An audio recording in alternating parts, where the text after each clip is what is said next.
Would you look at this sexy rig? Oh, so happy that I have a boat with no longer a giant hole in the bottom. And there's some water puddling here, so it's holding water. That's awesome. I'm just waiting on a crane truck to get back to me and let me know if he can come and help lift my motor into place. Kaboom. But instead of waiting around for that to happen, I'm going to get this gas tank installed. That's about the shape of the tank and where it's going to sit, so I got to cut this material out here and here. So as if I haven't done enough cutting and grinding, let's get on it. Building skills, muscle memory. Why do tomorrow what you can do today?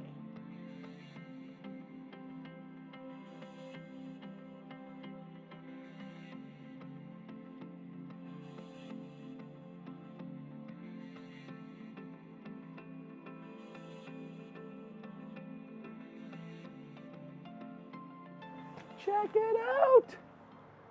I got a big sexy motor on this beast, but I'm pretty sure that's the easy part, because now I got to rig this whole thing up, and I don't know what I'm doing. So yeah, just so you know, this is not a how-to video. It's more of a like, watch this crazy bastard try and do stuff he's not qualified to do, but still does it and makes it look good video. Yeah. Okay, so she's all mounted in place. The cavitation plate is in line with the bottom of the hull, which is what it's supposed to be from what I've heard. But I can always move the motor if it's not in the right spot. But now I gotta like drill in this chase tube for the wiring and the fuel line and everything that connects to the motor. Got navigation lights and little steering hose things that come through the back, and the primer bulb, and you know, a bunch of fuel lines. So let's rig this thing up. Can't be that hard. Hey guys, just a heads up for those of you out there who are interested in learning Kamiko. Neil Paskin is going to be teaching a course in June with the Makers Mob, showing you everything from material preparation, building your own jigs, and cutting and assembling the Kamiko patterns. If you want more information on the course, click the link in the description box below, because registration ends June 13th.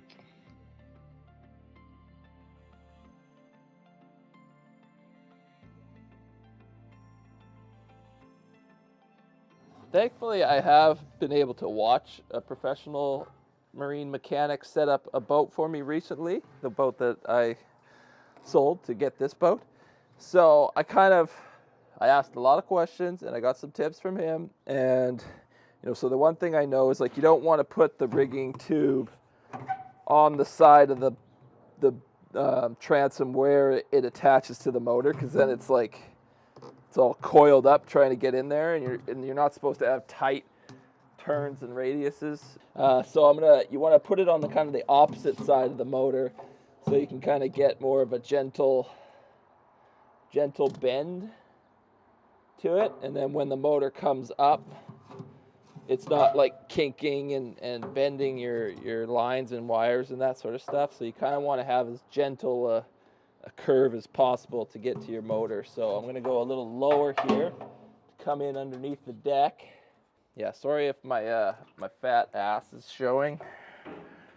Seems like my shirts are shrinking, or I'm getting fatter, whatever.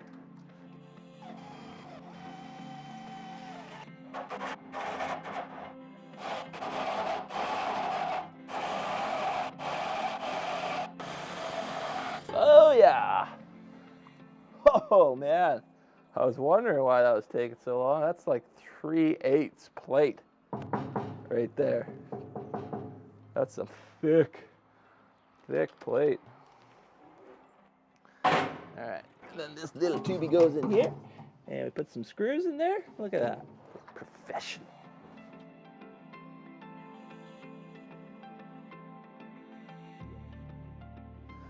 All right, so plugging away, doing what I can, or at least testing and making sure everything's going to work out when I do get the center console put in.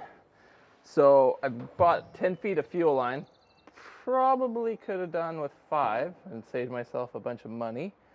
But you know, I've been in situations where I've bought too little, and then you have to throw that piece out and go buy another piece. So I was like, play it safe, right? So yeah, 1.5 inch inside diameter. Right, you want to put you want double hose clamps.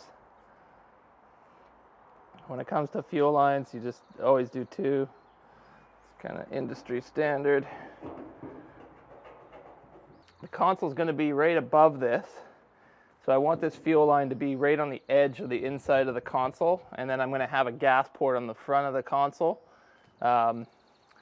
where this little gas fitting or cap or whatever is going to go, right?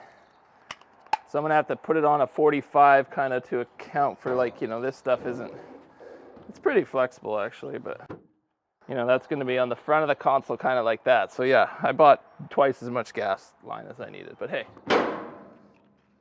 We've got 3 pipes coming out of the tank here. This is the fuel intake right here. So this is where the fuel line is going to go to the motor, and that pipe goes down to the bottom of the tank, to be able to suck up all the fuel. And this one over here is an air vent, right? So when you fill the tank, the air in the tank has to escape, right? Or else it won't let the fuel in. So you got to have this bleeder valve or bleeder line or whatever they call it. And that's 5/8 diameter on the inside.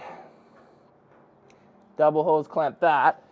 And that's going to connect to this little tubey here, right? So the air will come out, and if there's any gas that bubbles out of the air valve as the fuel tank is filling, it'll just spill back into the main line, right, and go back into the tank instead of like out onto the deck of your boat and that sort of stuff. My other boat had the little bleeder valve like next to it, and it would spit gas out as it was getting really full, and you got to wipe it all up, and it was a mess. So I was like, that's kind of stupid. So I bought one of these, and then this fuel line will be pretty straightforward. It's just going to go through my little thing there, and then come over and connect right here. So I'm going to have a bunch of lines. I'm going to have my hydraulic steering lines coming across here and the fuel line. So I'm also probably going to get a little aluminum protector wire chase thing that I can zap strap all the cables and hoses and everything to. Put it over top afterwards, just so that if we do lift up the deck and somebody drops something or steps in when they can't see, they don't step on the lines and yank them and damage them, right? So visualizing everything coming together. I'm learning new things. I hope you are too. One of the things that I'm learning is that you can only push so hard in life before you start doing damage to yourself, your surroundings, and especially the relationships in your life. So as much as I wanted to just push hard and get everything done this video and get the boat ready, my fabricator's too busy to get onto the console right now, but he said he's finishing up some jobs and he can get to it soon. So I am just bouncing. I'm deflecting to do other things. So I got this little motor here, and it runs all right. I think it's a 2-stroke. It's in good shape, got good compression, and I've just been cleaning it up a little bit. I don't know if I have the stones to go after this carb yet, because I don't understand what I'm doing. So I've just been putting little clamps and making parts that were kind of broken. But it runs fine, and hopefully I can adjust the idle a little bit. It was stalling when I was idling it out, but I think this little deceleration thing was loose, and so it was just like cutting off when I let off the throttle, as opposed to like slowly letting it go down. So yeah, I got this motor because obviously I need to get a boat that can get me out to the property and back.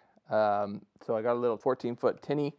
And this is a 20 horsepower like 1989 Mariner, and we're waiting actually on a little bit bigger, more reliable runabout, which is my father-in-law's boat.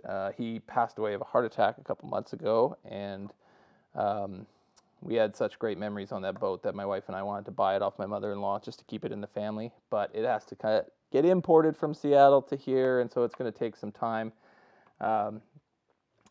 And yeah, I wanted to just talk a little bit about the property, why we bought this property. The main reason was actually because of my father-in-law's passing.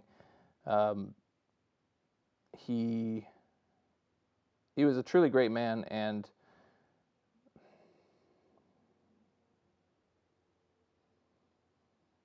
he made every time. As many of you know, I've been like trying to get this, a bigger property to build a facility, like a lot of other YouTuber makers out there.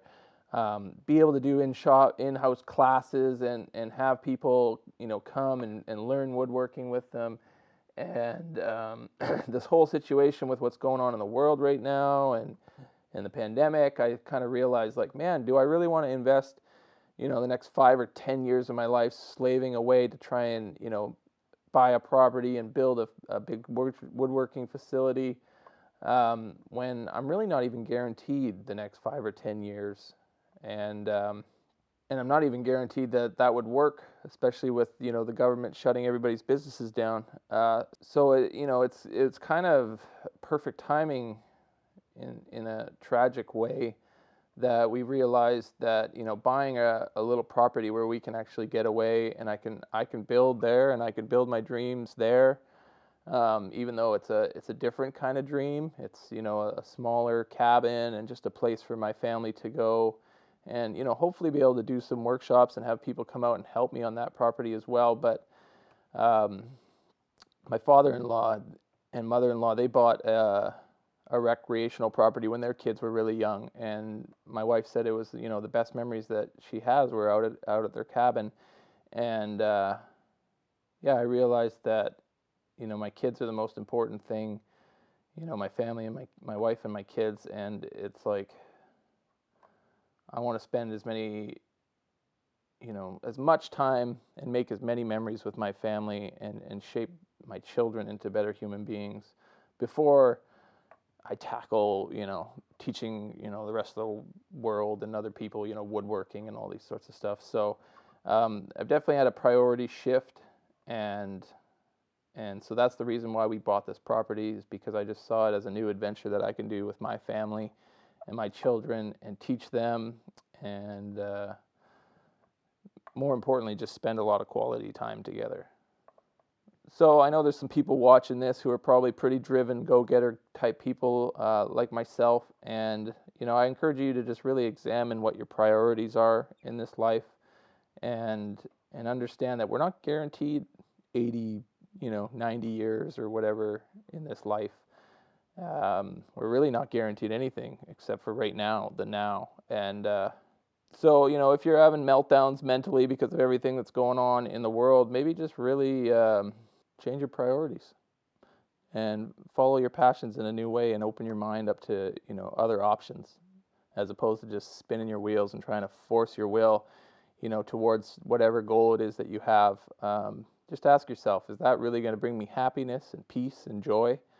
As much as I've enjoyed this whole process of building and doing all this sort of stuff and having a YouTube channel, it really doesn't fulfill to the level that you think it might. Not nearly as much as having a loving, spouse and beautiful children and just spending time with them. That seems to be the purest, best thing that I've ever experienced in this life. And don't you worry, guys, I'm going to take you out to show you the property very soon. Be patient. Good things come to those who wait.